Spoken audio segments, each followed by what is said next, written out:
Time now for the heat index, and this morning's hot button, consumers fighting back against those annoying robocalls. One woman won big against a cable giant that wouldn't stop calling her. We're going to tell you how you can fight back too. ABC's Lindsay Davis here, though, first with all the details. Good morning, Lindsay. Good morning, Robin. More proof this morning that unwanted phone ring could mean ka-ching. This latest judgment and others before it should empower consumers to know they have the right to make big companies pay big money and account for those unwanted robocalls.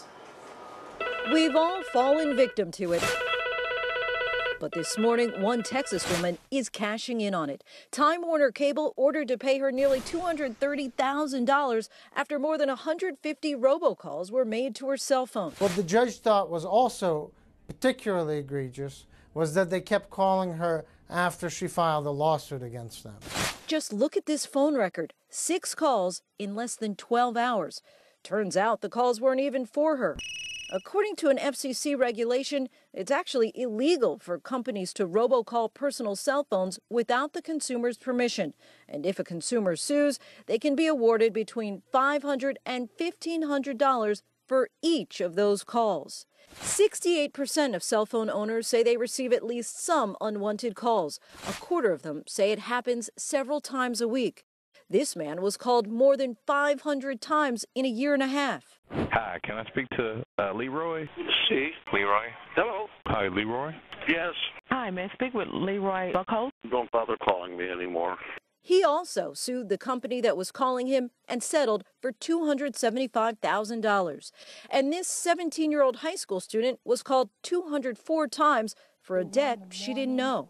And they started calling 2 and 3 times a day, so I just shut the phone off. Stop it today. The FCC passed new rules just last month, making it harder for robocalls to reach you. But experts say most consumers still don't know how to fight back. This is what Americans will finally know is my right. It's my right to not be harassed by these people.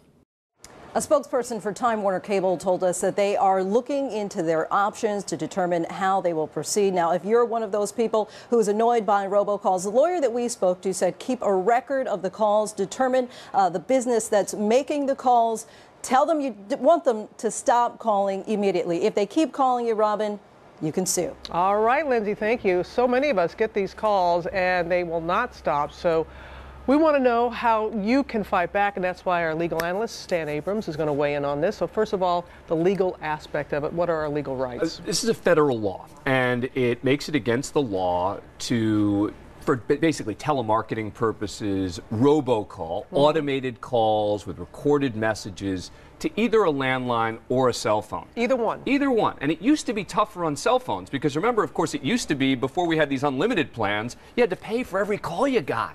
And so immediately they went after the cell phone saying, wait a sec, I don't want to have to pay for these calls from these people sending these automated messages. Now you're seeing that the landlines are catching up to the cell phones. Bottom line is, it is against the law to do it. So we have our rights here, so what do we do? Well, the first thing you want to do is you want to ask the company, if you're getting them, to stop doing it. You want to ask to speak to a customer service representative. You want to get put on their do not call list. If that doesn't work, then you start to take some action. So I would say take some notes, for example, on exactly when you're getting the calls. Really important to have logs of exactly what time those calls are coming in. And the best thing you could do is try to record the messages. I mean, if you can actually tape record them, then you've got the ultimate piece of evidence, because then you can bring it to a lawyer and you say, look, I've got these logs, I've got these notes, I've got these unwanted calls. Remember, you have to have made it clear that it's unwanted, and you're talking about $500 to $1,500 per call. Yeah, so you got to have some proof to let people know that. How about political calls that we receive? Right, those are a sort of a gray area right now, and some of these new regulations that Lindsay was just talking about could make it illegal for pollsters to be doing their kinds of calls as well. It's kind of a gray area right now, particularly in the landlines. But some of the pollsters are concerned that some of these new regulations are going to prevent them from doing what they do. And debt collectors? Debt collectors, same thing basically as telemarketers when it comes to robocalls. Good to know. All right, Dan, thank you.